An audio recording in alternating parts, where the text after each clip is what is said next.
Hi అండి, ఈరోజు మేము దైవ దర్శనానికి వచ్చినాము. ఇది జనగామ జిల్లా బచ్చన్నపేట మండలం కొరవటూరు అనే గ్రామం. ఇది శ్రీ సిద్ధేశ్వర స్వామి దేవస్థానం, సిద్ధులగుట్ట అంటారు. ఇది పూజారులు ఇంకా రాలేదు, మేము బయట వెయిట్ చేస్తూ ఉన్నాం.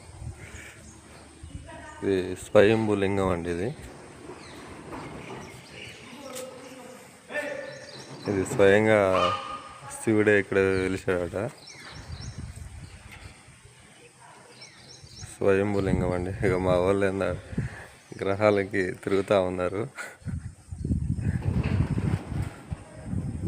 చాలా ప్రసిద్ధిగాందిన దేవాలయం అండి ఇది.